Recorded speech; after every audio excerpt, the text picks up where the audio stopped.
Hello बच्चों, कैसे हैं आप लोग। और मैं बहुत दिन से आप लोगों के लिए कहानियाँ लेकर के नहीं आ पा रही थी, तो आज मैंने सोचा कि मैं आप लोगों के लिए एक प्रेरक कहानी लेकर के आती हूँ।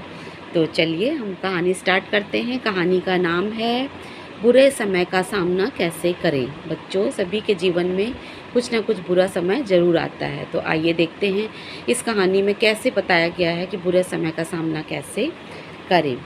एक इंसान के पास एक बूढ़ा घोड़ा था। बूढ़ा होने के कारण वह घोड़ा काफ़ी कमज़ोर हो चुका था। वह इंसान अपने सारे काम उस घोड़े की मदद से ही करता था। एक दिन वह आदमी अपने घोड़े के साथ अपने घर जा रहा था। रास्ते में एक गहरा गड्ढा आया। उस घोड़े का पैर फिसलने के कारण वह उस गड्ढे में गिर गया। उस घोड़े ने पूरी कोशिश की, लेकिन वह गड्ढे से बाहर नहीं निकल पाया। उसके मालिक ने भी अपनी पूरी जान लगा दी, लेकिन वह भी उसे गड्ढे से बाहर नहीं निकाल पाया। थक हार कर वह आदमी उस गड्ढे के किनारे बैठ गया। मन ही मन सोचने लगा, यह घोड़ा काफ़ी बूढ़ा हो गया है। इससे ना तो कोई खरीदेगा और ना ही यह मेरे काम का है। जल्द ही यह मर भी जाएगा। क्यों ना इसके ऊपर मिट्टी डालकर इसे इसी गड्ढे में दफना दूँ। उसने अपना फावड़ा उठाया और उसके ऊपर मिट्टी डालनी शुरू कर दी। पहले तो घोड़े की समझ में कुछ भी नहीं आया, लेकिन कुछ ही समय बाद उसे यह एहसास हो गया कि उसका मालिक उसे उसी गड्ढे में दफनाना चाहता है। वह ज़ोर ज़ोर से चिल्लाने लगा और अपने आप को बहुत असहाय और कमज़ोर समझने लगा। ऐसी स्थिति में उसने हिम्मत से काम लिया। कुछ समय बाद उसके मालिक ने गड्ढे में झांक कर देखा तो वह हैरान रह गया, क्योंकि इतनी मिट्टी डालने के बाद भी उस घोड़े के ऊपर कुछ भी मिट्टी नहीं थी। ऐसा इसलिए हो रहा था क्योंकि जब भी उसका मालिक उसके ऊपर मिट्टी डालता था, वह अपनी पीठ हिला देता था, जिसके कारण उस पर पड़ी मिट्टी खिसक कर उसके नीचे चली जाती थी और घोड़ा एक कदम ऊपर आ जाता था।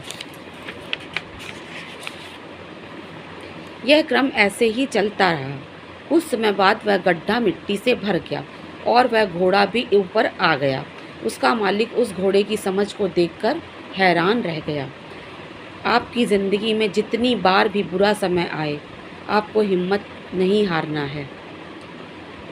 आपको हिम्मत ना हारते हुए उसे मिट्टी की तरह अपने नीचे दबा देना है और अपने आप को एक एक कदम ऊपर की ओर बढ़ाना है।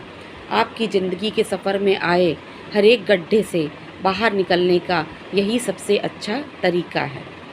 तो देखा बच्चों, कितनी अच्छी कहानी थी। घोड़ा कितना चालाक था और घोड़ा कितना समझदार भी था कि उसका मालिक उसे मिट्टी से पाट रहा था, मिट्टी से के नीचे दबाने की कोशिश कर रहा था, लेकिन वो उसी मिट्टी को अपने नीचे दबा करके खुद ऊपर आ गया।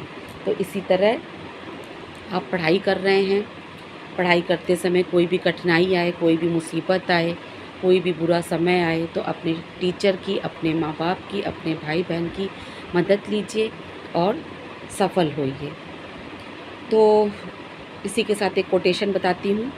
पहचान से मिला काम थोड़े थोड़े समय के लिए रहता है। पहचान से मिला काम थोड़े थोड़े समय के लिए रहता है, लेकिन काम से मिली पहचान हमेशा के लिए रहती है। आशा है ये कोटेशन आपको समझ में आ गई होगी।